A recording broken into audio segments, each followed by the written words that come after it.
This episode is supported by Battlefoam.com. It's time for 28mm World War II action. Will you recreate history or reshape it your way? On the Bolt Action Hub at beastsofwar.com. Humanity has been driven from Earth, but now it's time to take it back. Join the reconquest and fight the scourge on the Drop Zone Commander Hub at beastsofwar.com.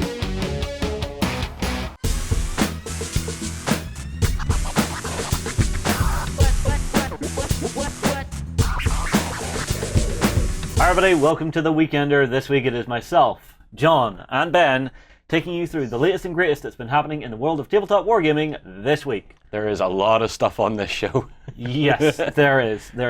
We have tons of interviews coming up. The first thing we have to talk about is not Gen Con, it is AdeptiCon kicking off this weekend, where we have Don and Gianna actually across to see what's going on.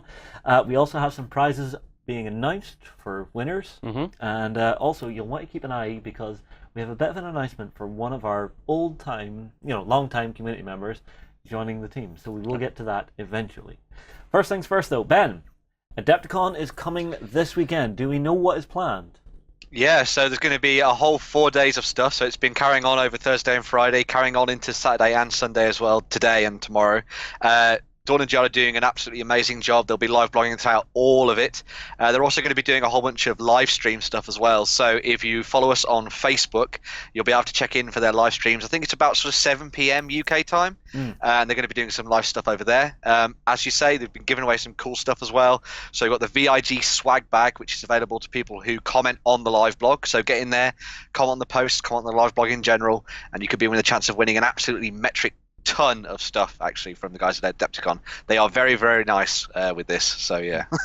Well, that's the thing for the VIG swag bags that you see at these events. The American ones are just stuffed with stuff. Yeah. I've seen people get full starter sets in these things, so you could get a very nice bag of joy and wonderment by commenting on the live blog this weekend. Yep.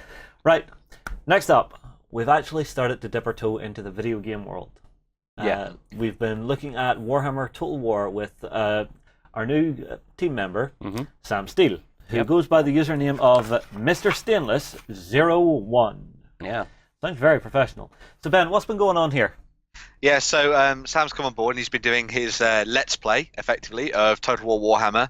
He's playing as Bretonnians, who are the new faction, the new DLC faction for the game that came out, I think it was only a couple of weeks ago actually now. So he's been playing through this, he's been setting up his campaign, explaining a little bit about the tactics he's going to be using, and almost translating this from the tabletop into the digital world as well. So he's looking at the way in which you can sort of use these tactics in both your games on the tabletop, in the real world, and obviously in the digital world at the same time. His latest battle actually is a proper big one. It's the Battle of Couronne, where he faces off against Marienburg, which is a pretty massive battle actually. He makes a few sort of bad decisions here and there, but he's learning from them and getting better and better every time. So if you get in there and share your thoughts and stuff, it'll be really interesting to see where this goes in the future. So, well, I have a thought to share. Okay. Can you say that name again? The Battle of what? Battle of Couronne. Couronne. Yeah. I can't pronounce that. The best I could really do, because when I was looking at it, I just went croissant, but like a really angry. Never mind. So now I know how it's said. Yeah. No, I will say I have been actually jumping into Total War Warhammer recently because I finally got a decent gaming rig, got the game. It's not easy. He got a PC, not a laptop. Hard. You're welcome, Justin. Thank you for that. Named it Haruna. I'm quite happy. Yep, that's fine. Yeah, we've had a huge, like you and I have had a huge interest in getting into a lot of video games and stuff, but office-wise, we just do not have the time. No. But which is unfortunate because we both have decent rigs at home. It's just if we can figure out how to record it and actually do a decent job of it. Oh, I can record and stuff just fine. I've spent the last year and a half putting my setup together. I guess I have a year and a half to set mine up. No, you have 3 weeks. What? I'm giving you 3 weeks. Well, at least you're giving me till after payday. Yeah, well, okay. But no, it's not an easy game sometimes because big battles like that can get really confusing because it's real time. Yeah. It's really, really strange. Also, the actual society management, if you don't manage like your treasury and your acquisitions and actually upgrading your troops and stuff, you can fall behind really damn quickly. Yeah. I've had 3 campaigns so far. I lost all of them. Terrible. Well, I mean, that's why the Bretonians are really fascinating, because they've really brought in an aspect of their peasant economy from the sort of the old world of Warhammer Fantasy. So you have to balance that. Is, you know, taking the peasants to war takes away from your ability to produce goods and things like that in the world and look after your people. So it's a really nice, interesting balancing act. But yeah, Total War Warhammer looks fantastic. If you haven't played it yet, definitely go and check it out, or check out Sam's videos as well and get a feel for how it all comes together. Yeah.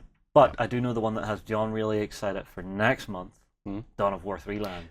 Yes. Oh, yes. Yes. So, I have to play that. Yes, and I'm assuming that your PC will be making its way into the office to leech some internets. Yeah, to actually download it. Yeah, to actually download it. You know, it's nice when you've got 4 meg down in your workplace. Yeah. And when you go home, you have 80k, and you're like, this is terrible. I can play, I just can't download it. You see, this is the killer for you. You're in like a little dead zone, because half a mile up the road, Wi-Fi, or fiber. Half a mile down the road, fiber.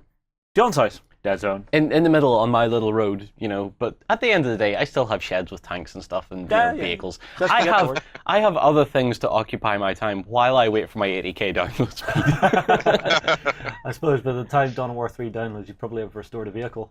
Probably. Well, we're still waiting on one, so. Yeah. All right, so onward. We have some prizes to announce. Last week, we put up the competition for the GKR Heavy Hitters unpainted models. Yep. With the comic and little sticker set that comes with it. Yep. All right? And we have chosen our winners. So very lucky winners at that. Oh, yes. I've been poring over that stuff going, I want it. Yeah, well, I jumped headfirst in on the Kickstarter. You did, yeah. So I can't wait to get to play against you. Yeah? Right, so first winner.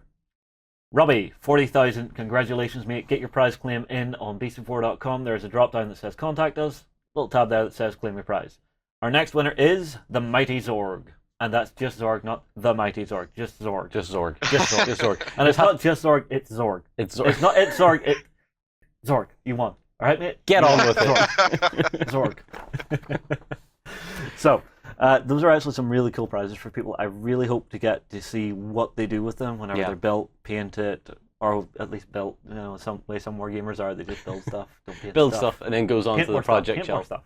My Christmas presents are still sat on my gaming shelf. Your birthday gift isn't even finished. That I got you last year. I got you a model kit last year for your birthday. Never finished. Take it as a compliment that it's still on the shelf. Yeah. Instead of the abandoned pal under your bed. All right, anyway. First things first, we have one more bit of an update for you. We're actually going to take a very, very quick break here to actually bring in Warren and James, community member Oriskany, to actually talk about what's happening with them. So we will see you in a moment. So I've jumped in to take over an update segment. We are joined on the screen with Jim Oriskany on the site. Just to make a quick announcement, okay, myself and Jim have been talking about this for a while, but Jim is coming on board with us now as the official historical editor on Beasts of War. I see. Now, well, if you'd asked us a few months ago what that meant, we wouldn't have been able to tell you. But now we're gradually getting stuck into it. We kind of know where we're going on this. So the idea is that we love the historical content on Beasts of War. It's there's just so much of a myriad of cool stuff. Okay, and join us on Backstage tomorrow, because we're going to be talking about probably the coolest engagement that ever took place in the world ever. In my opinion, and I'm right. But so what we're doing is myself and Jim are kind of plotting out historical stuff that's going to be happening, historical events that we're going to theme around, and really it's just an opportunity for us to try and reach out to more historical writers and people that would like to get involved, but also to structure what we're doing, so that we can do some really big stuff, but also do nice regular things along the way. So I'm really excited about it, Jim. Welcome aboard, mate. Thanks very much. I appreciate it. We've got some great stuff coming out already. I've been talking with Gianna about perhaps some American Civil War content. We're looking at possibilities for the 75th anniversary of Midway. And we got a lot of projects already kind of scoped out, sketched out, and ready to roll out through the rest of 2017 and forward from there. You see, I think this is the good thing about the historical stuff. You know when those anniversaries are coming up and when you're going to actually want to start looking towards covering them, starting to do your research, starting to just get a feel and flavour for what you could do on the tabletop with them. Yeah, it also means that what we're able to do is also to reach out to some of the historical companies out there and tie in a little bit closer with what they're doing, so that we can coordinate stuff, as and when it makes sense to coordinate stuff. But like I said, I only popped in for this update, and of course, a Warren meets Matt. Can't get away from that. Of course. But seriously, come and join us backstage on the XLBS version of this show tomorrow, because one of the historical projects we're going to be working on, I've got to say, is without a shadow of a doubt the coolest, most unbelievable engagement I have ever heard about. It's mind blowing. It's absolutely mind blowing. And it is World War II. This is what happens when Warren watches the History Channel. Okay, right. Justin, Yep. I'll leave you and John to get back on with the show. But stay tuned for Warren Meets Matt.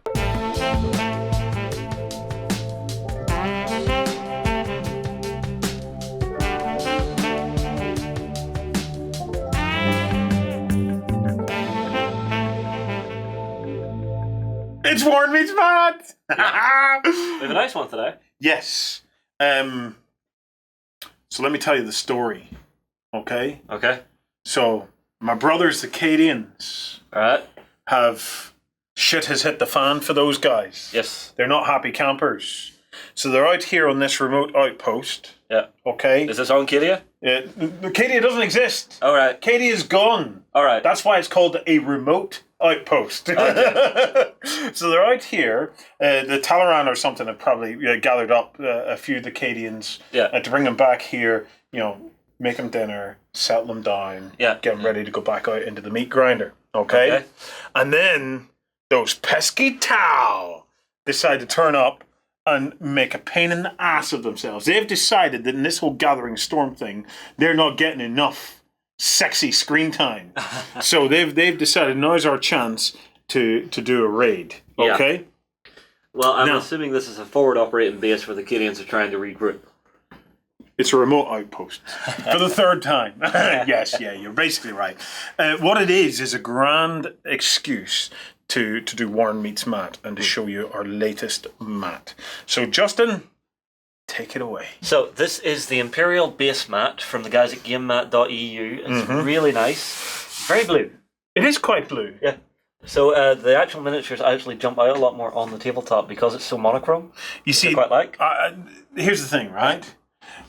When I'm feeling blue, all I have to do is take a look at you.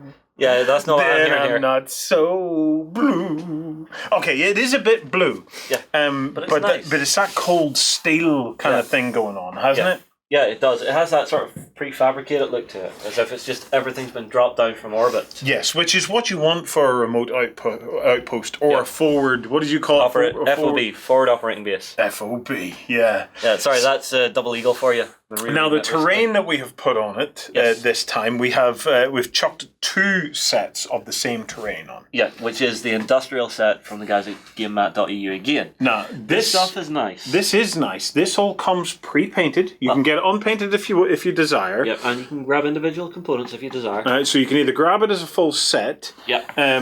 What you see on the table here is effectively 2 sets of it. Yeah, which I think fills it out really nicely. Oh, if anything, I'd probably remove some bits and pieces just to give us more space for our armies. I suppose we need more space. You're rolling the super heavies. Yeah, we need more space for super heavies. Yeah. But as full solid. Solid stuff. Oh, they hit you with the pointy bit, did it? Yes. Full solid casts. The paint job is grand. These I maybe would go at with a paintbrush to potentially pull out some bits and pieces of detail. A little bit of hard edge highlighting or something, maybe a little dry brush. But again, if you're just not into painting your terrain, it's grand. You take it out and drop it on. Let's look at a little bit of the details on the terrain first. So you can see here's a kind of like a generator, and it's got lots of little vents and fans and cooling stations It's got great kind of objective pieces here where you maybe got to get a guy up to secure that objective. You then have these kind of storage containers. So I think these are pretty damn cool, to be honest. And they are complete and textured the whole way around and solid. Really, really solid. Good stuff. Yes. Your barracks. Your barracks.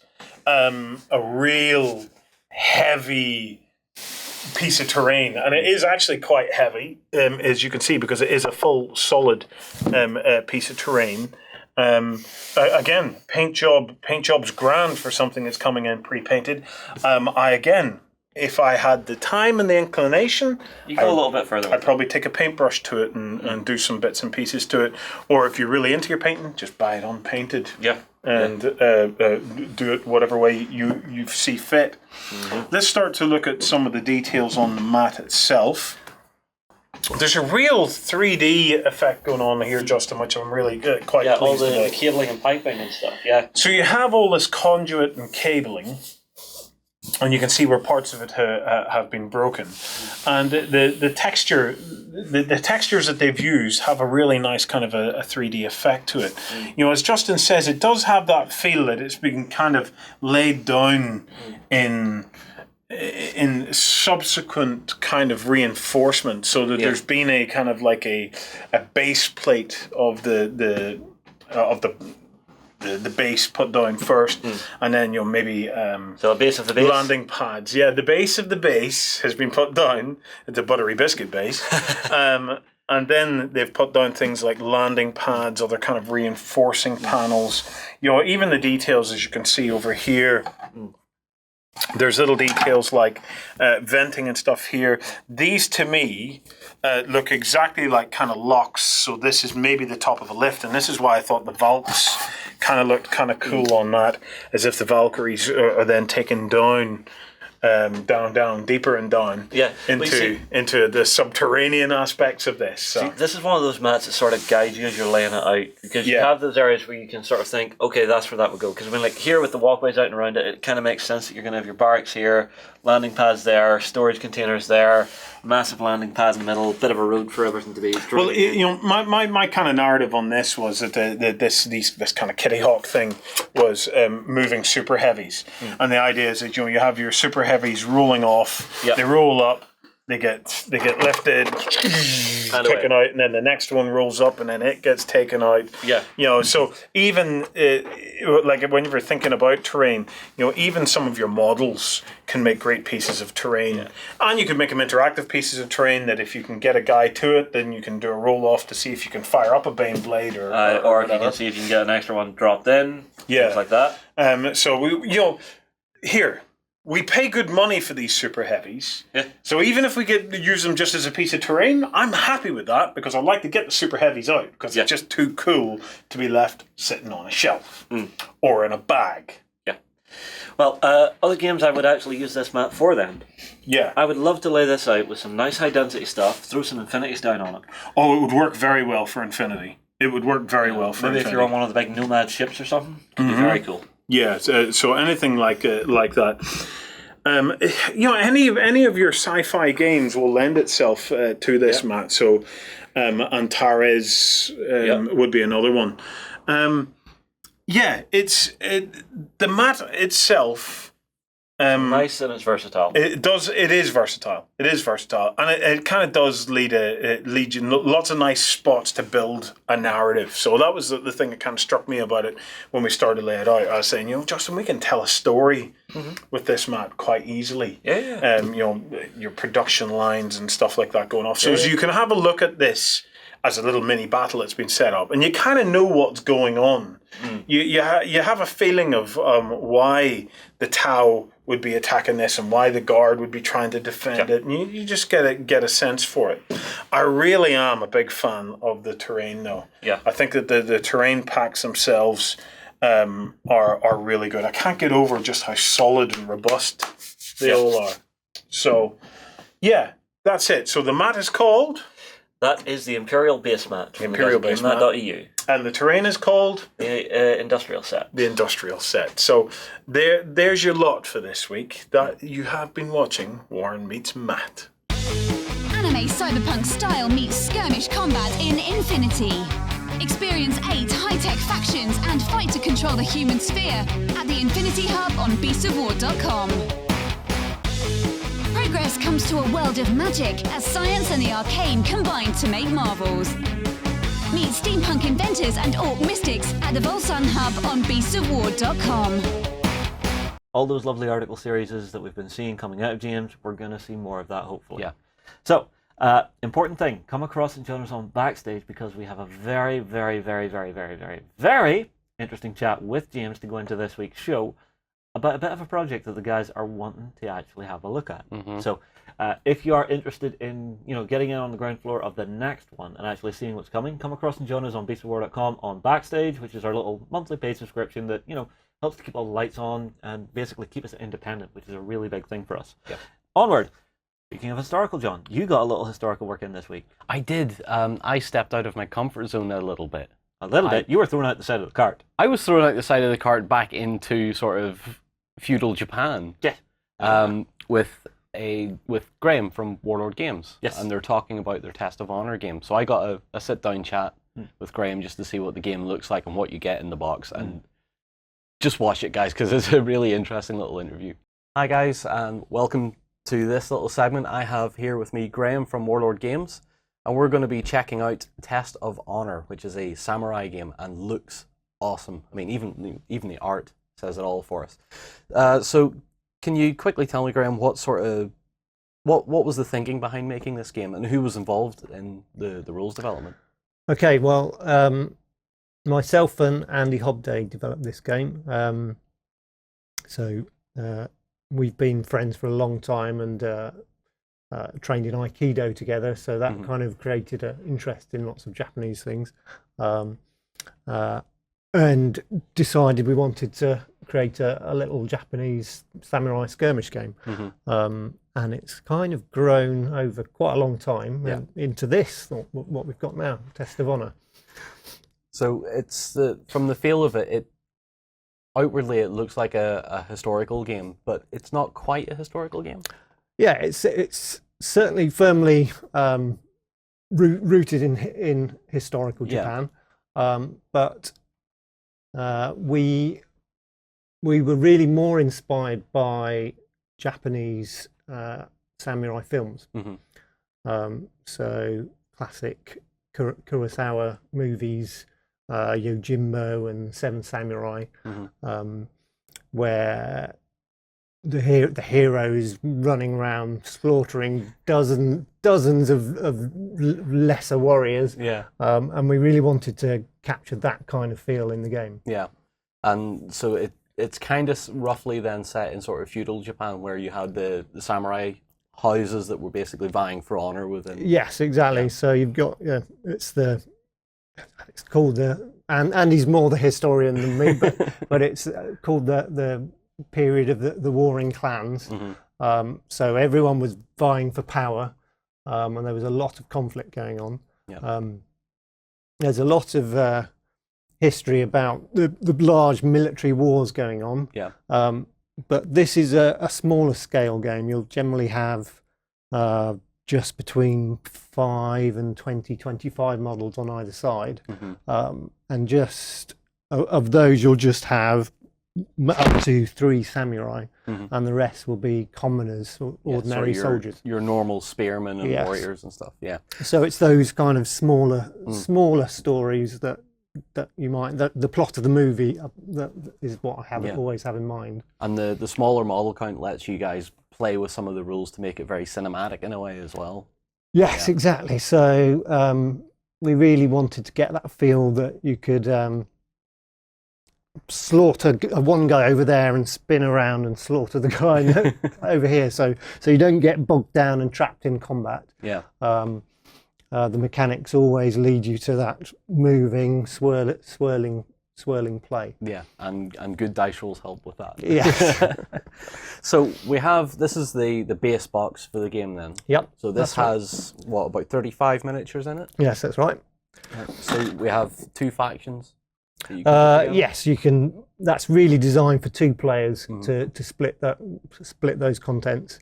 And if there's more players playing, you probably want to buy an expansion to get some more models. Yeah. Well, we have some of the stuff already out from the box, but we kept the sprues in here because I decided to do that. I didn't want to blow everything all at the same time. So if I can remember which camera I'm on, is it this one? No, that's the miniature camera. Excuse me, this one. Shows all the sprues we get in the box here, and there's quite a few, and they're that gorgeous plastic, grey plastic, and we have the sprues that stack. I love stacking sprues. It's so handy to have a sprue that stacks and doesn't get mingled in with each other. So let's see, there's quite a few in here. So, and we have our bases as well, so I'll move them out of the way. All right, so I didn't notice these before. These big flags here, the pennants. Yes, really all nice. the models come with all the pieces to create the command groups as well. So you can have banner bearers and musicians and sergeants, and we've got cards and rules for all of those in the game. So back under here, then we have all the torsos and legs and stuff, and the detail is very tidy on these. Are these were Wargames factory sprues? All right. So, Yes, that's right. yeah, because I know that they like the stacking sprue idea. So plenty of weapon options in there and a whole ton of different stuff. So is there only the one type of sprue in this, or is there a couple? No, you've got one's the samurai sprue. Yep. So this one's for your leaders essentially. Yes, exactly. So you've got a variety of weapons. You've got katanas and spears on there. Yeah. Then I think you've got the ones for the spearmen, the spears. ashigaru, which is the Japanese soldiers. Which is that one we looked at first. Which is that one. Yeah. And then this one is the missile troops, which you can make either as archers or as musketmen. Yep, so we actually have the muskets down there, Yep. and we have our bows up here as well. Tons of detail in here. Yeah. Really nice sprues. But very nicely laid out as well, so they're not confusing in any way. Everything's in nice straight rows. You don't have to think about it too much. So that's the sprues. And we get a bunch of other stuff as well. We also get bases, which are your warlord bases. But we also get these, which I really wanted to show off, because they're like a unit movement, almost like a movement tray, but a large base to take 3 others. And are these are for your infantry as such, your more common? Yes, so the ashigaru, we call them commoners in the game, just to be a bit more generic.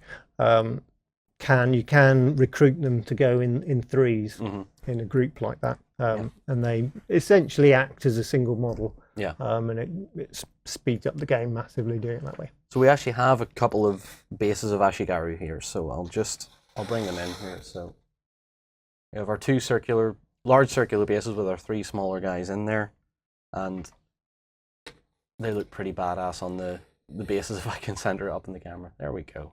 So that's our bowman, which you can, if you want to magnetize these, you could. It'd be quite easy to do that.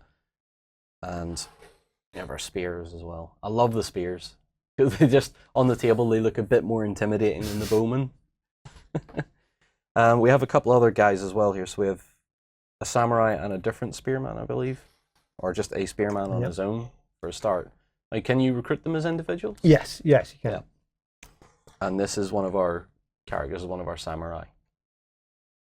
Is that a fan? Is he holding up a fan? It's not a fan. It's a special baton that they use to signal to the troops. Right. See, learning every day. I'm sure there's a special name for it. I have no idea what it is. Shall we just ask Andy to, if you're watching this, Andy, put it in the comments. And you just correct us both here. But yeah, these are looking really nice, and even with just a nice little simple paint job on there, that looks really effective. So the miniatures get a pass, certainly. Now you have a few other, we have all the gubbins for the game. So we have bits of terrain. Let's see if I can get these under here as well. So we have some buildings, some housing, and these walls. Yes, walls. The how if you flip that over, you can see the houses have a kind of ruined, burnt side as well. Yeah, and then we have what we've taken a lot of stuff out of it, but you know what, we'll bring them under camera if we can as well. So this would be a good point to actually start talking about rules, perhaps. Okay. So if we'll leave those out for now, but we'll take these and these, I think, because they're going to be quite important. So first up we have is these little green tokens. Now, if I can again find the center of my shot, here we go. What are these representing? So you've got here, these are the tokens for the commoners. Mm-hmm. The game works in a way like bolt action in that you're drawing counters out of a bag. Yeah. But really that's where the similarity ends. Mm-hmm. Because you don't have different colour for each side. Yeah. So what's essentially going on then is, say, hang on. Let's explain this a little bit more easily. Do we have a character card here or a unit card to show? Yes. Yes. Want to start with these? Yeah. So that's wise samurai. So we'll start with that. So over here, this is one of the characters, and they have all their stats. Now, the character, this end is the actions. Yes, that's right. So, for example, because these are the Ashigari ones, we'll move those out of the way. But the samurai will generate for your force 2 of these. That's right. I'm right? Yep. So both sides will be able to generate these, and then all of them, because they're all the same, they all go into the bag. That's right. And as you're pulling the tokens out, you're assigning them to either the samurais that can take those ones or the Ashigari that can take them as well. Exactly. Yep. So you take turns pulling a counter out, which obviously is different to bolt action. It kind of adds another level on top of bolt action to an extent. Yeah, it kind of creates a different dynamic. So usually you'll be taking turns, but you just still don't know which model you'll be able to act with. Yeah. And there's a few other tweaks in there that mean you won't necessarily be taking turns anyway. Yeah. Yeah, I did notice that. We did actually have a couple of games, or a couple of rounds just to get a feel for it before we sat down and filmed about it, and it was quite interesting. I'll say I actually like it, and I'm so sorry that Lloyd isn't doing this, because Lloyd absolutely adores Samurai. But you know what? If you're not here, you snooze, you lose, Lloyd. I am sorry. So that's how the activation tokens work in this. Yep. There's a range of other stats here, but I'm going to highlight a couple other ones here. So up at the top here is a little flag with a number, and that's the points. That's the recruitment cost, yeah. So that's the cost. So you'd be looking at maybe a 20-point force, for example. Yeah, something like that. Yeah, 15 to 20 for a medium-sized game, yeah. And then we go on to another mechanic, which is really interesting to me, is the dice mechanic for this. And all these stats represent different things. So we have... so aim is for hitting stuff. Agility, mainly for dodging enemy attacks. Yep. Strength for driving home your attack and killing someone. Then we have wit. Wits, that's right. So usually in the game you have to attack the nearest thing, but wits allows you to overcome that rule and target someone further away. And then we have this one, which is honor. Obviously very important. Generally used firstly for kind of bravery reasons, not to run away if someone friendly is killed, and also some other situations, particularly if you're samurai hero acting in the proper way. So you have all that, but then you have the numbers below them, and that just represents how many dice are required to roll for that. Bring in the dice. So the dice are really interesting as well, because we have this. So we have little swords. We have the little X's, and we have blanks, but we also have a double sword. Now, when you were talking to me earlier about this, it was really a very simple mechanic of 3 swords. 3 swords to pass. Yeah. And during a couple of the test rolls we were running, I managed to be rolling nothing but swords and getting quite good rolls, which is about the only time on Beasts of War that John has actually rolled well, and it wasn't even under camera. But it's a beautifully simple and elegant little dice mechanic. You know how many dice you have to roll. You know immediately what you need to pass. Yeah. and obviously if you don't pass, then you have other effects that come into play Yes. with that. So that's the characters and the dice. Let's have a look at a couple of the other cards, because there's some interesting ones here. So during the game, you can get skills. Your samurai can acquire skills and learn and bring out various special effects.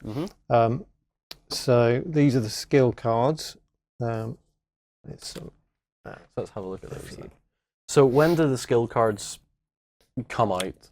Right, so we should probably talk about these three counters as well, actually. So these. So as well as the commoner tokens and samurai tokens, those three fate tokens go in the bag as well. Okay.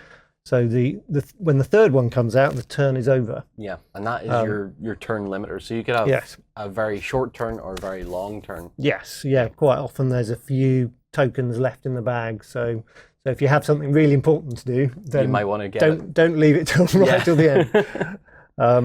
But if you pull out one of the previous two, you get to draw a skill card. Yep, which is one of these. And you can then decide which of your samurai is going to acquire that skill and start using it. So we have stuff like one with nature. The samurai can move through rough terrain without any penalty to his movement. Does not apply to mounted warriors. And that also says ongoing, so this would stay with the character it's placed to. Yeah. Some of the skills you can use once per turn. Some are just once per battle. Yep. Some of them are pieces of equipment like armor or a weapon, but we generally call them skill cards. Most of them are skills. So that one's you've got evasion, which makes you a bit better at dodging the enemy attacks. Yeah, so getting extra dice to do stuff, affecting that mechanic a little. There's more interesting ones like a challenge. So your hero can issue a challenge to the other hero, forcing them to try and get in a fight with each other. Actually, I seen that one earlier, and it was interesting because if the heroes didn't go for each other, they were on a They were on a -1 to attack anything else that wasn't the person issuing the challenge. Exactly. So clearly, it's dishonourable not to accept the challenge and go and fight each other. Speaking of dishonourable, dishonour, there is dishonour in this. So yes, every turn your samurai hero can choose to attack in a dishonourable way. Yeah. So maybe he's thrown sand in your eyes or insulted your parentage. Or shouted, "There's a really weird-looking seagull." Precisely, and that gets you an extra dice for your attack. We do actually usually play that we have to make up some kind of reason to distract the other player. So if that happens, you get your extra dice, which is your instant benefit, but you also get one of these dishonor cards.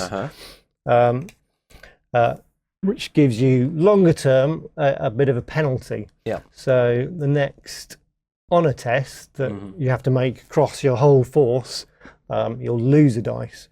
So if you use your dishonor a lot, you'll be getting a bit more fighty and getting an advantage, but the rest of your force may start to lose faith in you and be more likely to retreat. It's like they were watching what you've done and went, that's not cricket, and exactly. It's not how we do things. So we have another set of cards here. And then yes, the last set are the injury cards. So for when you take damage. Yes, for most of your models, it's very quick and brutal. Yeah. If as soon as you're dead, you're off the table very quickly. Yeah. Your hero, because he's such a hero, has one extra chance to save himself. He can take a test of honor to grit his teeth and ignore the pain, and instead take an injury card. Which, if you flip those over, you'll see that. And he'll also get one of these. Yes, he would. So you pass this, and this would be a blood drop. Yep. And then it can go up to 2, and so on and so on. But yes, the injury cards. So the injury card will give you a penalty to one of your stats for the rest of the game. They're both arm injuries in this one. We have a few others? Yes, we do. Flick through a few others. So the torso, head, and leg, and they all basically -1 to the different stats. Yeah. to something. So that gives your hero a reasonable chance to stay in the game a bit longer and carry on doing his thing. Build up that cinematic, that final battle, that final movie moment where your hero is practically bloodless and still slaughtering people all around him. Yeah, quite often we end up with 3 or 4 blood drops on a model, rolling loads of dice to try and kill them. Yeah. All right, so before we get to the very end of that, we have 2 pieces. We have 2 books as well. Yes. So rule books, very, very thin. Yep. The basic rules are really quite short. The battle guide that explains everything we've been talking about. Yeah, so that takes you through. There's 6 scenarios in there. And they're linked scenarios, so they tell a story of honor and revenge and betrayal. And then, of course, we have the main rules, which is everything else. It's all your mechanics, your movement, and so on, how the dice work. So this has been a very interesting game to look at, and hopefully we're going to get a few games of it in. And, we might even be lucky enough, you people on Beasts of War, that you may actually get to see one of those games. So hopefully my dice rolling remains as good as it was when you were showing me off the rules. But they probably won't, because it'll be under camera. I'm really looking forward to seeing this get out there and see what the public reaction is to it. I think you guys have done a very good job on making something that's light, and we don't mention price a lot on Beasts of War, but is very affordable too. Yeah. So it's easy to pick up. And I think as a final little wrap-up thing, there's 2 things I want to ask about. So expansion. What scope have we got for expansion? Well, we already have a set of expansion sets which are available alongside this. So each set has more of the plastics in, but they also each have a metal character figure. Right. And they have a set of metal heads which swap onto the plastics and change the look quite dramatically. Yeah. So, for example, we've got a set called Pauper Soldiers, which comes with a samurai archer and some kind of straw hat heads, which make them look a lot less military and more like peasants. Yeah. Or your civilian fighters. Yes, more so. And each box is themed. It comes with its own set of unique cards.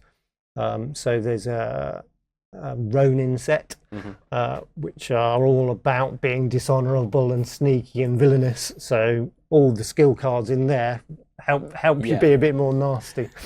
All right, and then the final thing then, when we come to laying out tables for this, what sort of terrain are we looking at, or do you guys have terrain in the pipeline?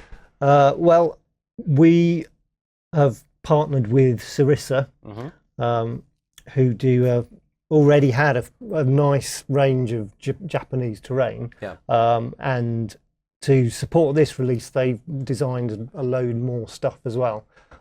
So they've just brought out some very nice extra bits and a really spectacular pagoda. So there's a lovely range of wooden terrain, and you don't really need a huge amount, because generally you can just take your generic trees and hills that most of us have already got and just add a few little Japanese pieces just to flavour the table. And that's all you need. And it's not a big table either. I forgot to mention that. It's about a 3x3? Yes. Yeah. Yes, because we don't have a huge number of figures. You can keep things fairly concentrated. You keep it small, keep it light, and just enjoy the game for what it is, and really get stuck into it. This has been an excellent game to look at, and hopefully I'm going to get to play a few more games of it over time, and maybe not necessarily beat Warlord Staff every time. I know if Justin plays me at this, I've lost, so that's the way things work. But anyway, Gareth, it was great. Graham, it was great to have you in and demonstrating this to me and getting to talk about it. I think it's been great to check it out, and I'm looking forward to see what you guys think about it. So guys, let me know what you think in the comments. I'll be hanging around there. But until then, we'll see you in the next one. Fight for the Iron Kingdoms as a warcaster. Take control of the mighty jacks, arcane devices, and dark sorceries to bring the fight to the War Machine Hub on beastsofwar.com. Humanity has been driven from Earth, but now it's time to take it back. Join the Reconquest and fight the Scourge on the Drop Zone Commander Hub at beastsofwar.com. Interesting, John. Very, very interesting. Yes. Have you got to play it yet? Yes. Is it good? Yes. Is it cinematic? Yes. Does it feel like the old samurai movies? Yes. Can you say anything other than yes? Yes. In fact, I think we have some news. Yeah, I thought I'd just push it on there. Just see how far I could take just to there. Yeah. But Yes. no, it looks like an interesting set. It looks like it's a set that has a great class to it with the box art and stuff. It feels very mature. I'm going to say that as my final words on it, okay? Okay, fair I am enough. looking forward to playing it this Sunday because the guys actually did leave a starter set with us. So currently I have it at home and I'm building and making, samurais. Unfortunately, no ninjas. No ninjas. The samurais are way cooler. But ninjas. Sneaky little dudes? Yeah. No, you want the big heroic dudes that charge across the field going, I am invincible. All right, well, there's your comments for this week's, guys. Ninjas or samurai? Your choice. Should we make that a poll? Can we make that a poll, Ben? Maybe, yes. All right, although, I tell you what, with Ben, it's probably going to be ninjas, samurais, or dwarves. Yeah, fair of point, course, actually. Fair point. Okay, so we have some news, right? What is the first article we have here, Ben?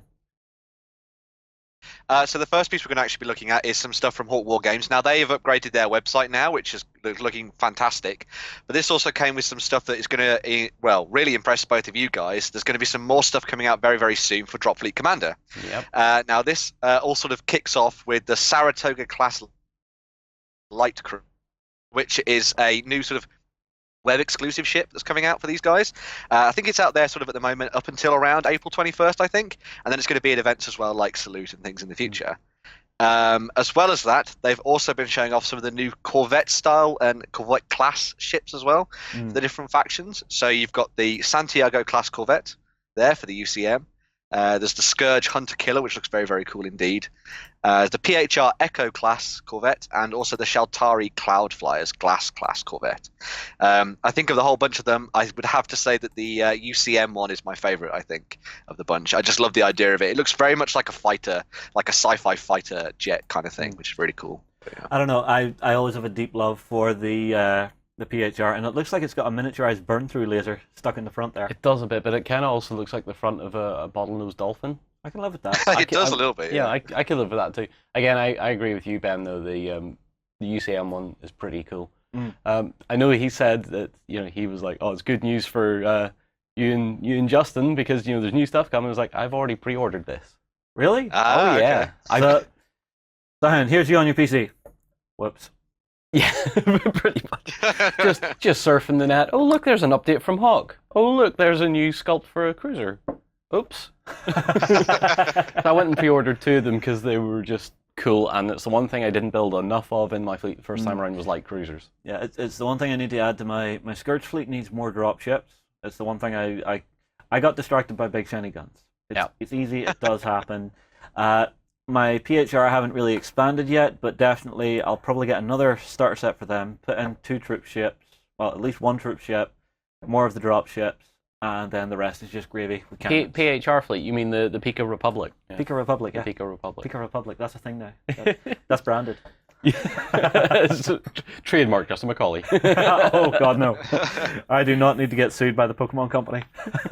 Or Hawk. One of the cool things that I saw about this light cruise that we've been talking about as well is that while obviously it's going to be in quite sort of limited numbers, they actually came up with a little bit of a fluff reason why as well. So it was made at one of the, I think it's the Ferrum facility, and the reason it was made and it was sort of it was coming out into production, and then it obviously got taken over by the Scourge and destroyed, and so that's why there's only this very small amount of them out there.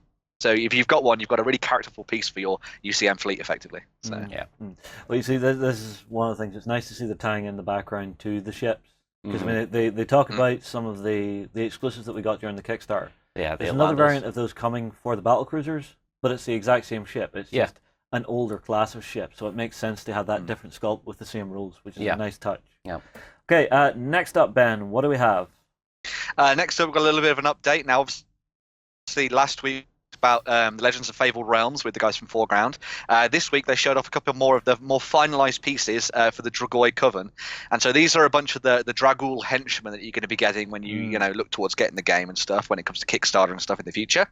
They showed off a couple of the different variants of the sculpts there, which look absolutely amazing. I mean, the amount of detail work that they've worked into these is just fantastic. Yeah. And I love all the sort of really creepy gnarliness to them as well with the claws and things. It's very, very cool.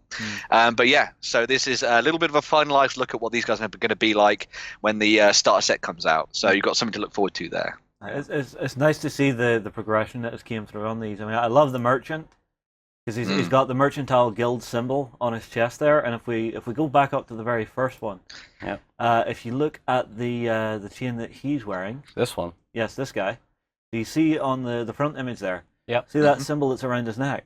Mm-hmm. That's a broken eightfold path symbol, Which is one of the religious. which is the opposite faction to the Dragoi. Yeah. So they're the ones that are fighting against him. So this guy has obviously been put through the process of perhaps becoming a White Cloak, failed and escaped, or he may just be some poor unfortunate soldier who in the middle of a battlefield got the blood in his mouth and then just come here, started to turn. Very cool looking stuff, Ben. Very cool looking. Yeah, stuff. one of the cool things that I was told by the guys at Foreground is obviously there's a little dwarf guy in there that's been turned into a bit of a henchman, and they said, "Don't worry, Ben, don't worry. There will be a proper dwarf ready to get some revenge later on with the sellswords and things." So I got I got a thumbs up from those guys on the future of dwarves in the world of Fabled Realms, which is awesome.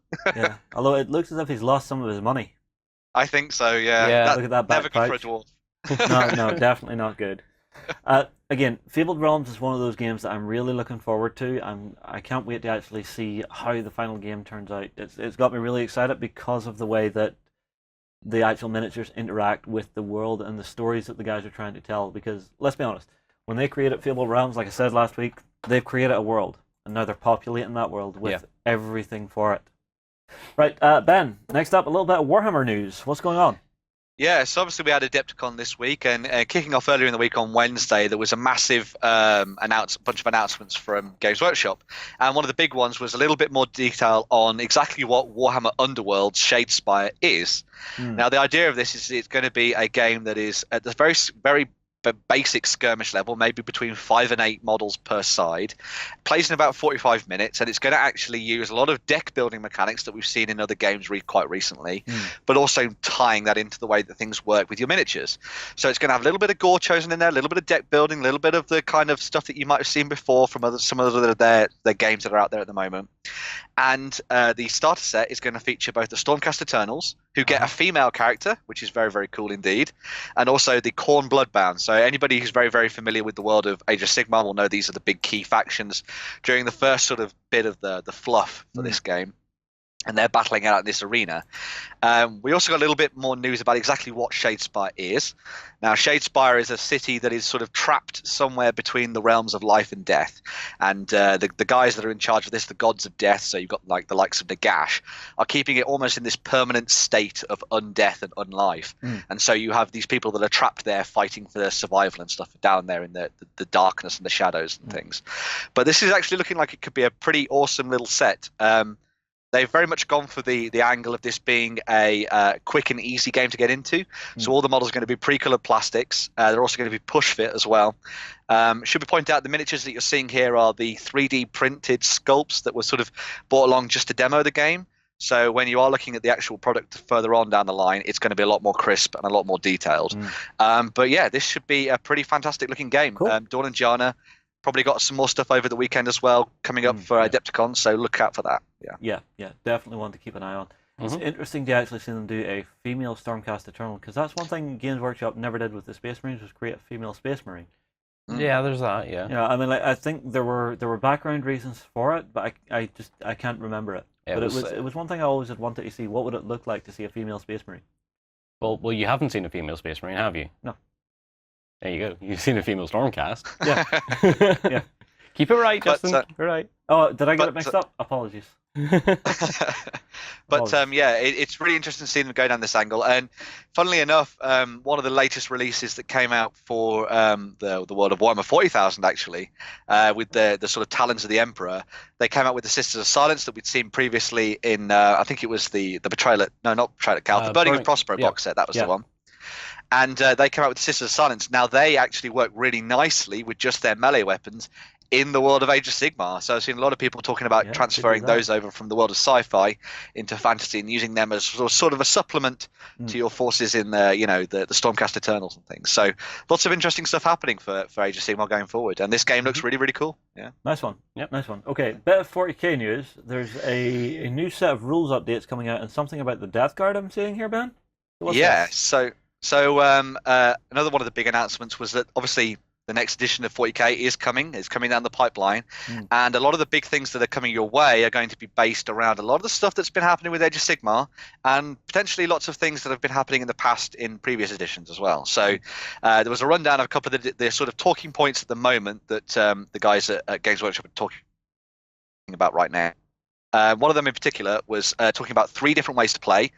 So those people who've picked up the General's Handbook for Age of Sigmar will be very familiar with the narrative open, of more points-based match play that you've been seeing out there. That's going to become a massive thing in Warhammer 40,000 going forward. They're also looking towards some changes to do with army selection. Now, instead of it just being points, there's going to be this thing called command points as well. And this is to encourage people to have themed forces going forward. So if you play Space Marines in a particularly Space Marine-y way, or a chapter in a particular way that matches them, you're going to get benefits for that, re-rolls and abilities and things further down the line. They're also going to be changing things going forward in terms of movement. So movement values are returning. So individual characters will have their own movements and stuff. So Eldar might be quicker than Space Marines, etc. going forward. They're also going to be bringing back save modifiers again, which is a big thing from earlier editions of 40k for shooting. So a bolt gun's going to feel like a bolt gun, which is pretty cool. Charge is going to be different too. So charging into combat, you're going to have a lot more of an impetus for going in there. And finally, one of the big things they talked about was the way in which leadership's going to work now. Now, as well as this being a factor in you sort of sticking around, they're going to involve a lot more of the stuff that was put into Age of Sigmar, where you have to pass a test based on your leadership, and the amount that you fail by is the amount of characters that are all as part of the unit. So it's going to be a lot more bloody, a lot more thirsty going forward, and combat's going to be very interesting. So yeah, interesting indeed. Yeah. Okay, cool. Right. Time to move on to our next interview, because we did say we have a ton of them this week. This is one that has caught me off guard. I will say that right now. Okay. So there's a new game coming down the pipeline called The Drowned Earth. Yep. And we had the guys across. I have a game in the can that we're going to be putting out in the near future. But I wanted to get sat down with them first to actually get an idea of what's happened to the world, why are we fighting, and why the hell is there a giant crocodile man standing right there? Why is there a giant gorilla over there with a sniper rifle or a shotgun or whatever? What is going on here? So, guys, we will take a quick hub break, and, well, you'll find out about The Drowned Earth. It's time for 28mm World War II action. Will you recreate history or reshape it your way? On the Bolt Action Hub at beastsofwar.com. Flames of War brings you the battles of World War II in epic 15mm scale. Go to the hub on beastsofwar.com to find news, tactics, and tutorials about the game. Hi everybody, I have been joined in the studio by James, the creator of the Drowned Earth miniatures game. So, James, your Kickstarter is kicking off very, very soon. It is indeed. I wanted to get you sat down to actually have a chat about the world of the Drowned Earth, get a bit of a feel for what's going on and why people are going to want to jump in on your Kickstarter and actually jump into the world. Yep. Okay? Yep. So, first things first, what is the world? Okay, well, everything that anybody brings up with me, I get super excited and say, oh yeah, that's my favourite part. The models are my favourite part. The fluff probably is my favourite part. Yeah. I had huge fun writing it, and I'm not sure it'll ever really be finished. But there's lots to talk about. When is the world ever finished? Well, yeah, exactly. I'm sure there's too much detail that you can go into for some people, but it's... Well, the basic idea of the world. What has happened to create the Drowned Earth?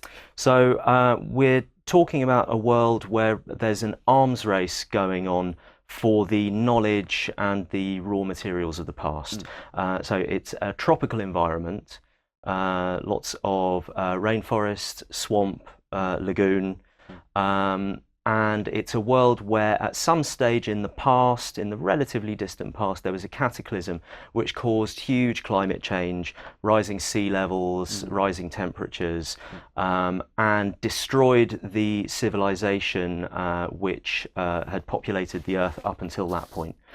So wherever you go in the Drowned Earth, you will see ruins of an advanced civilization, and in those ruins are all sorts of exciting treasures, some of which might even be in working order, others of which are just to be studied.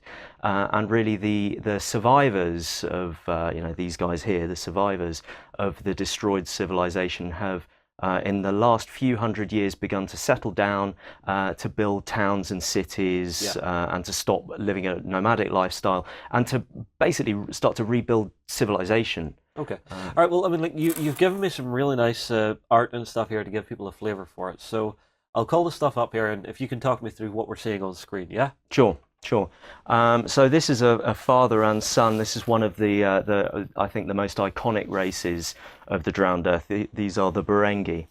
And the Barengi are a race of uplifted gorillas, so sort of intelligent gorillas, anatomically gorilla-like, but straight-backed. And the reason why, so this is one of the races which have been genetically modified, effectively. So the pre-fall civilization tinkered with DNA an awful lot and created different intelligent species and revived species from the past in an attempt to rebalance the environment. So there was already climate change going on. They were interfering with the ecosystem, and where, for example, an alpha predator was wiped out, they decided to try to stop the food chain collapsing by replacing that alpha predator with another alpha predator. This sounds like a horrible plan. This is just like, why not introduce rabbits to Australia? Well, or velociraptors to the Congo.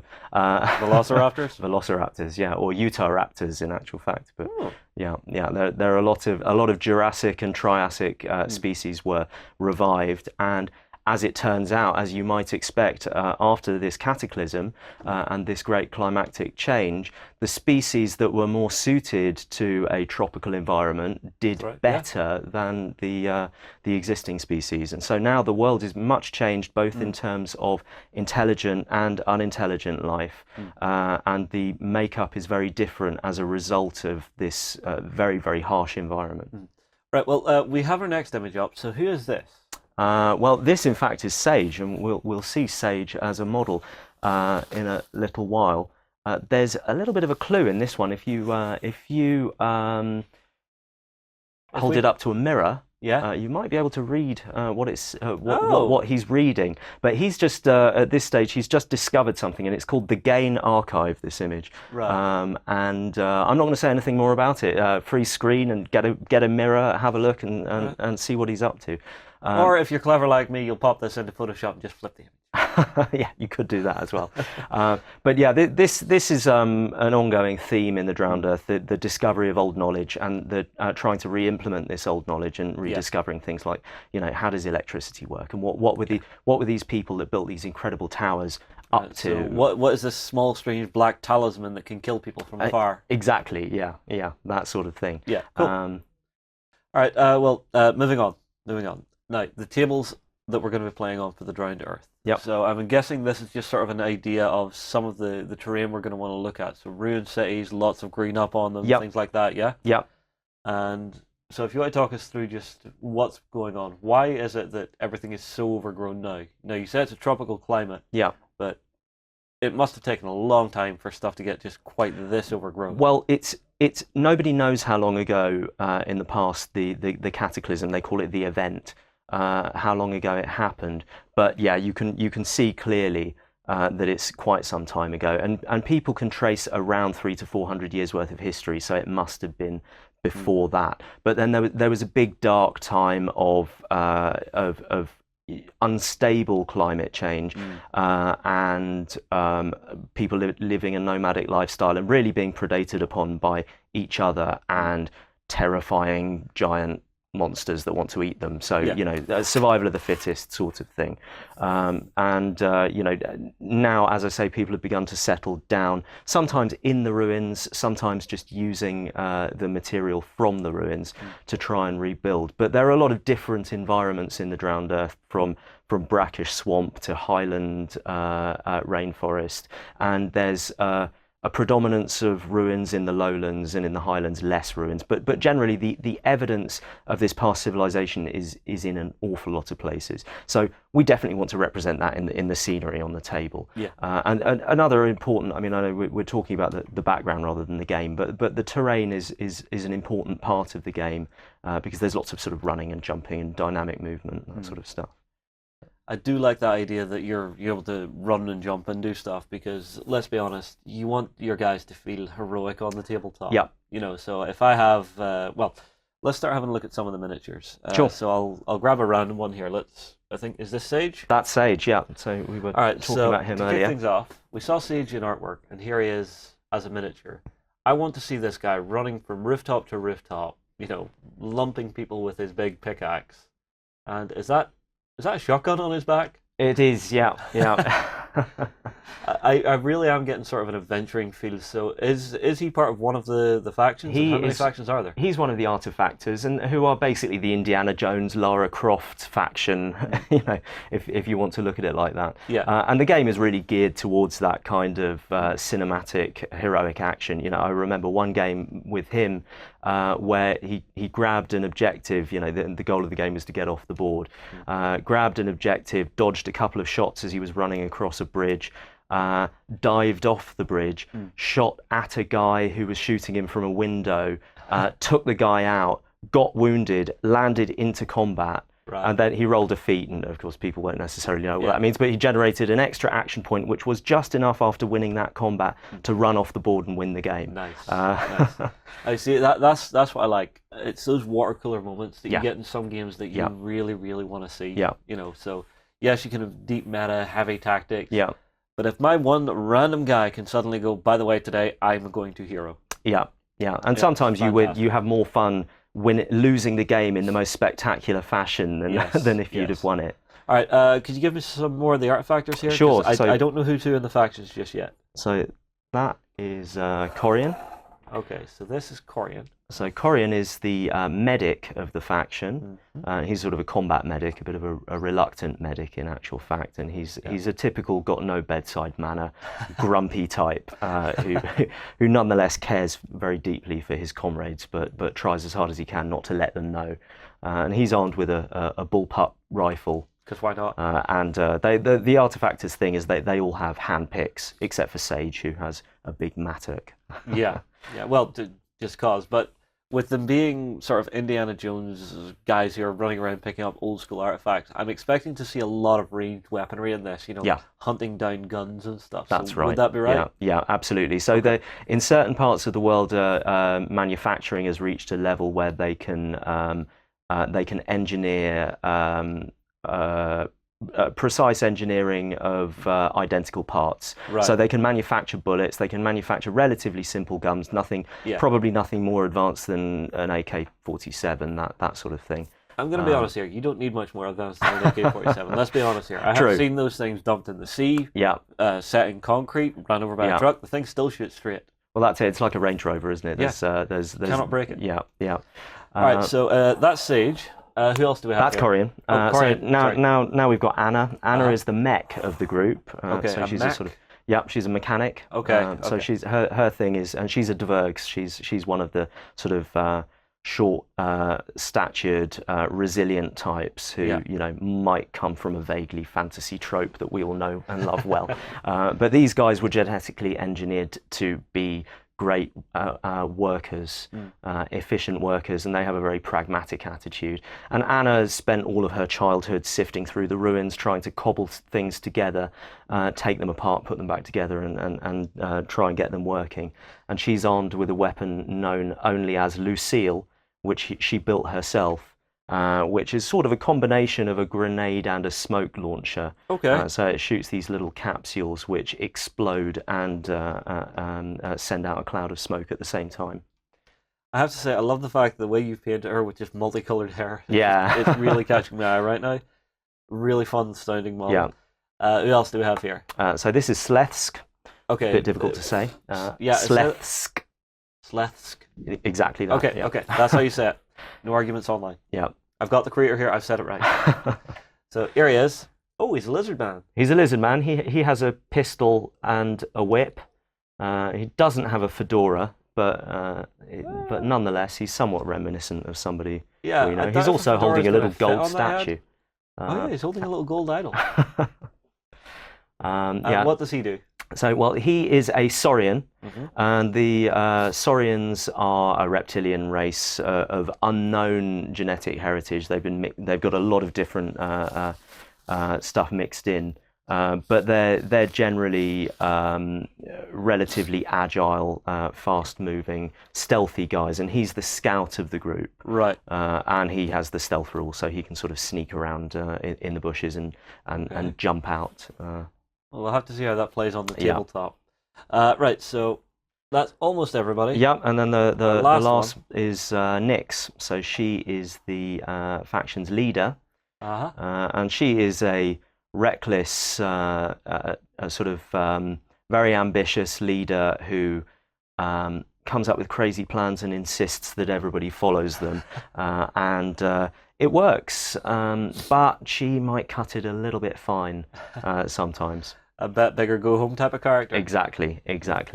Very, very cool. And she's armed with a She is bow and arrows. armed with a recurve bow. Yeah. So she's a little different to the others. Indeed, yeah. She prefers a primitive weapon. If anybody's weapon jams, then Anna is there to fix it for them. Yeah. But Nyx only having a bow, the string might twang, and she can do that herself. Yeah. All right. So that's our first faction. That's the Artifactors. And they look really cool. I like the idea of them being sort of that archaeological society trying to rebuild everything, find all the old technologies and bring them back to normal. They have an element of greed going on, but it's greed for a good purpose. Greed for a good cause. There's a slogan for you. Yeah. All right, our other faction, so, who are they? Greed for a good cause. These are the polar opposites. This is greed for themselves only. Okay. And this is an ongoing theme in the Drowned Earth. You've got the forces of the New Enlightenment who are trying to rebuild society for the greater good, and then you have the people who are just trying to grab power for themselves. And this is the firm. They are organized criminals, highwaymen, bandits, and general bad guys. I'm warming to this. I'm warming to this idea. So whereas the artifactors like to hunt through the ruins and find artifacts, the firm also do that, but they'd rather steal them from somebody else who's just found them as a point of preference. So they don't dig. They do if they have to, but they'd rather let someone else do the digging. All right, well, pass me some of the minis. So we'll start, as we did before, we'll start with the big guy. Okay. So this is Hosk. And Hosk is an all-round nasty piece of work. He's a bit of a coward, actually. He'd rather sneak and hit you in the back than he would take on a fair fight. And he's a very sort of resentful, angry character who grew up on the streets of Skyton, which is a town which the artifactors are also based in, which is it's a relatively big trading town built up on an old motorway intersection, up out of the jungle, away from the predators. So this place, Skyton, is sort of the jump-off point, the central hub then for certainly, yes. In fact, for all of the 4 factions that we will see in the Kickstarter are based in Skyton, and the initial release of the game, the story will be based around that area, around the Great Lagoon Network, which is in the west of Ulaya, which is the continent that we're concentrating on in the Drowned Earth. Cool. All right, well, pass more minis because there are more beautiful things. Now, I assume these are not your final studio paint jobs. No, they're not. These are painted by me, and these are just demo miniatures. For demo miniatures, they're gorgeous. I have to say that. Thank you. So let me grab a random one here. Sure. Who is this? I'm seeing fire. So this is Miria, and Miria is a massive pyromaniac who got kicked out of her old crew for setting people on fire too often and burning down buildings and what have you. The head of the underworld in the Lagoon Network who's a character called Boss Castle, found out exactly how to control Miria. He gave her this fantastic invention, an Inferno pack. Right. So she's got a backpack full of kerosene with wrist launchers, and he controls her behaviour by rationing out the amount of kerosene she can get hold of. Oh, you must get so pissed off. Boss, can I have some kerosene? No, not today. You must be. Yeah. All the burning goodness. Yeah, absolutely. But she's a fun character. She's you'll see she's extremely tall and imposing as well. Right, I see. Well, moving swiftly along, we have another one of our lizard people. Okay, so yeah, this is a Saurian who's called Liss, double SZ. And she's also the scout of the group.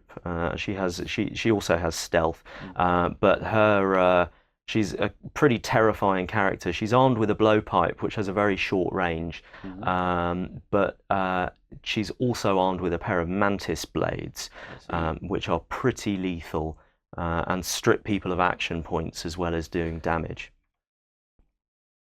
Okay, that's an interesting ability. I'm wanting to play this game. I want to play this game. Okay, moving along. Oh, hello. I see somebody with a hunting rifle. He does indeed, yeah. So this is Papa Venk, who's a sort of mysterious. He's also a dwerg. He's a sort of mysterious druidic character who's the medic of the team. Although you're never quite confident that what he's going to give you will cure or kill you. Oh, that leg's turning a little green. Let's cut that off. Yeah. Beautiful sculpt, I have to say. I love the work you've done on the basing. Thank to you. Actually make it look like runes and racks. Yeah. I love all the details on the model, right down to like little vials and stuff hanging off his little carry crate on the back. Yeah, that's it. That's and a it. buzzsaw, because he needs a buzzsaw. Of course, who doesn't?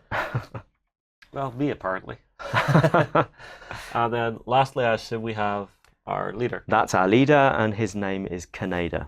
And he is really arrogant and very full of himself, and the son of a much more important underboss within the firm. So the firm, we've called them the firm, but the firm is actually a very large organisation which spans the whole of Ulaya. And really what we have here is Kaneda's crew. So Kaneda's been put in charge of the misfits, really, right? Because he is the typical, not violent and thuggish, and not quite as brilliant as the father. Sort of character archetype. So basically, he's going out to try and make his name. Look what I did, Dad. Be proud of me, Dad. Yeah, and he never is, because he always messes up. Beautiful minis. So for the actual Kickstarter itself, your initial goal is to fund all the miniatures, yeah? Yeah. And then beyond that, what are you hoping to manage to do?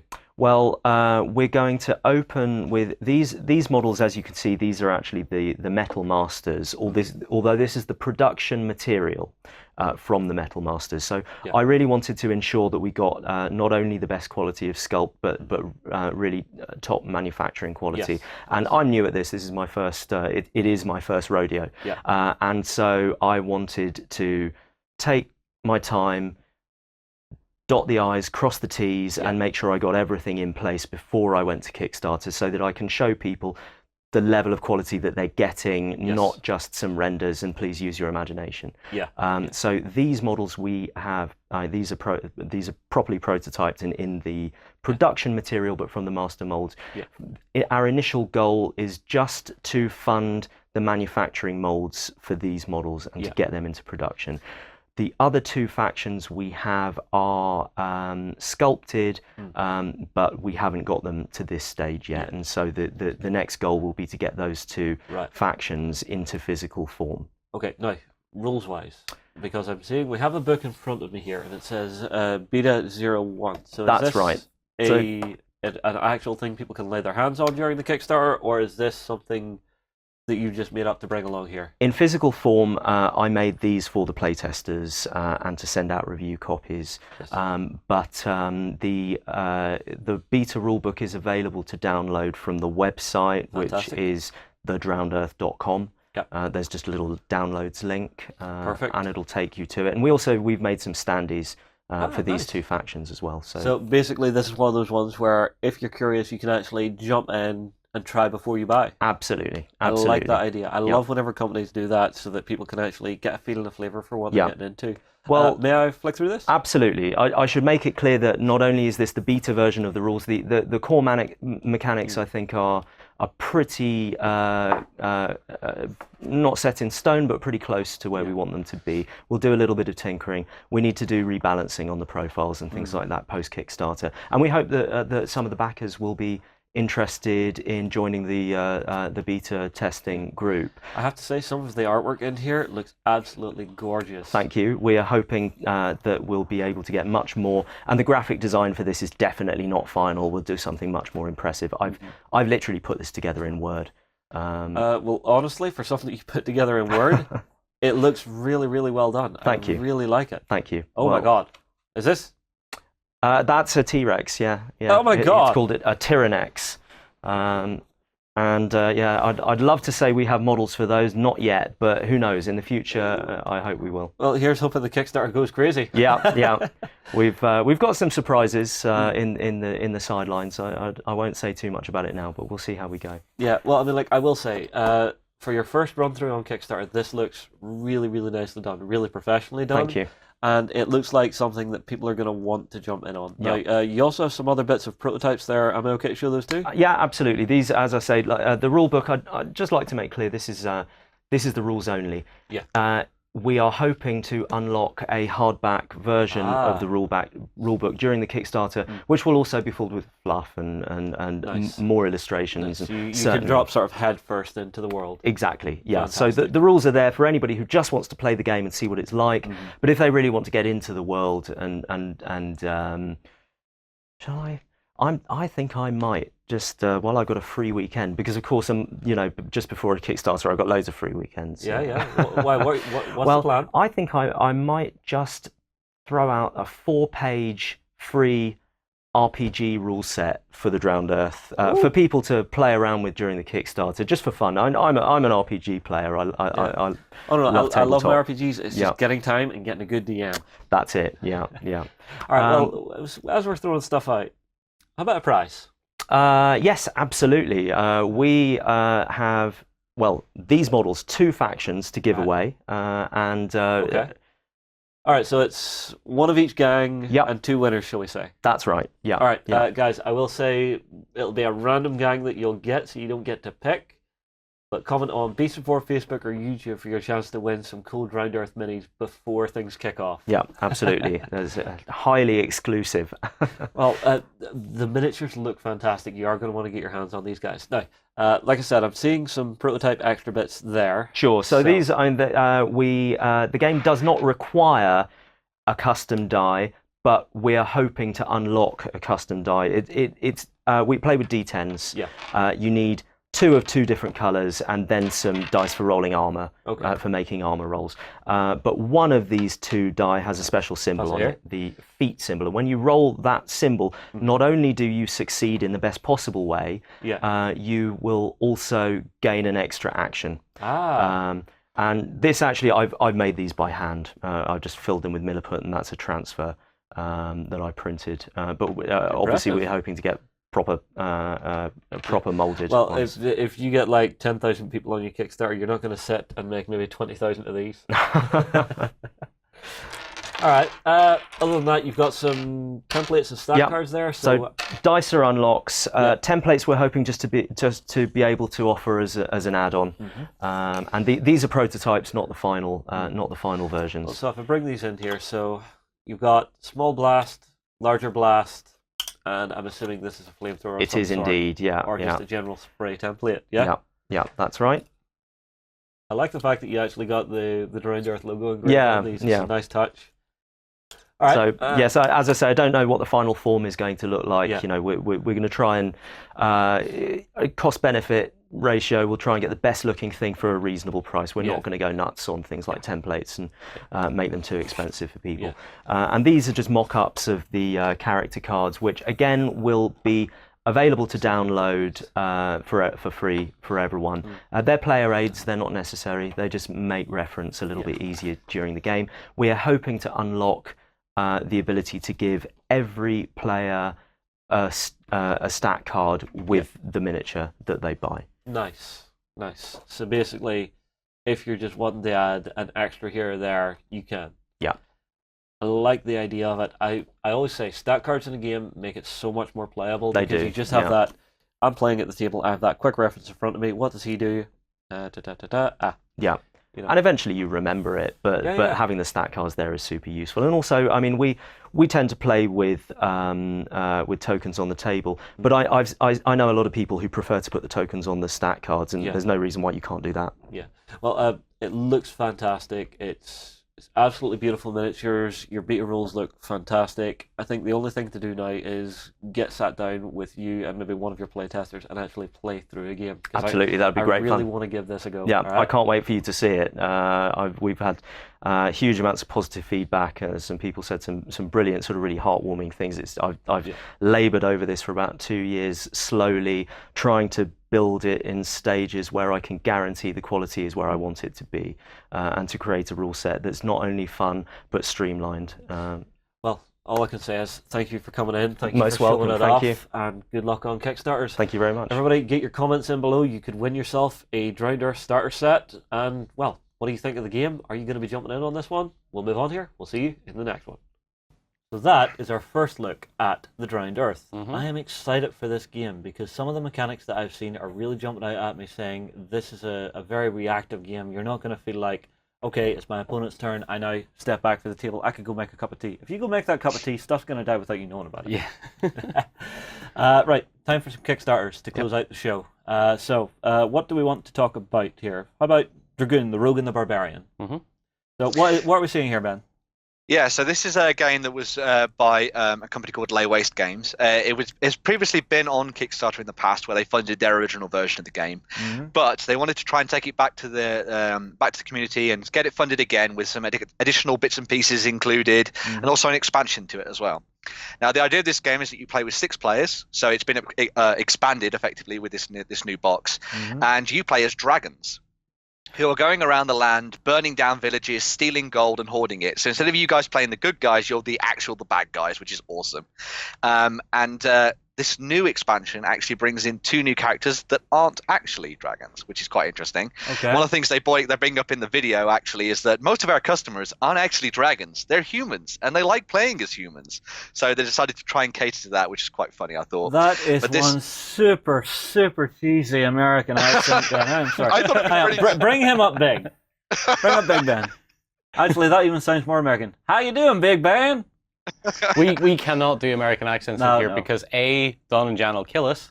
No, they probably giggle and give us a hug. Oh, they probably would. And go, actually, oh, to be fair. diddums. B, we just shouldn't. Nah, fair enough. No, it's not that we can't, it's that we shouldn't. Okay, fair enough. Fair However, I want to bring the page back up enough. Yeah, again. go ahead. Are you Because seeing something? these are adorable. They're characterful, aren't they? They are very characterful. Even the dragons are hilarious looking. Yeah, well, ketchup, bone, squash, sea monster. Yep. It's very cool. Yes. Let's have a look further down. What else is going on with this, Ben? Is it just for this expansion, or can you get the core game with this? Yeah, so this is for the expansion, which we were talking about before, which includes the Barbarian and the Rogue, which sort of add little interesting and more sort of tactical ways of playing the game. But there's also the chance for you to pick up the base game as well, which includes the dragons and stuff that we've been talking about. Now, you can either go for a version of the game where you get the metal components, so you've got metal dragons, or you can go for a plastic one, because they also decided that, there's a lot of people didn't particularly like the metals last time, so they're going for the plastics too. And you can also get some really interesting bits and pieces for this. So you've got an absolutely amazing looking board, which is like this fabric textile board. But there's also one from Wormwood Gaming as well. So they've done a proper big, nice wooden one, which is absolutely amazing. I have to say, I love the guys at Wormwood for the stuff they do, because it's all handcrafted, individually made, beautiful stuff. This looks really nice. gorgeous. Yeah, just to have a partnership like that, well played, gents. Yeah. That's absolutely beautiful. Yeah, and the game is really simple as well. It's basically a tile laying game that also includes a little bit of sort of randomness and card play in there as well. So what you'll do on a turn is you'll randomly assign these cities and villages to the tabletop. You'll then do one of 3 actions. So you've got moving, taking over tiles, destroying tiles. You can either try and destroy these villages and take all their gold from them, or you can sort of get this almost like drip feed system in where you can try and convince them that you're they're sort of effectively their overlord, and then they'll pay tribute to you over time. And then there's also the ability to play cards into stuff as well, so you can change things like adding your extra abilities to help your dragon burn things down quicker, or maybe to stop someone else and screw them over. So it's a really nice sort of mix of, you know, the basic tile-laying stuff you've seen in things like Carcassonne and sort of those older board games, but then also bringing in some new sort of more fun mechanics for people that like a little bit of sort of screw you in there as well. But yeah, really whoa, hang on. Who doesn't like a bit of screw you in the mornings? Yes, I will admit everybody probably does. All right, well, it looks like a fantastic Kickstarter, Ben. Is it funded?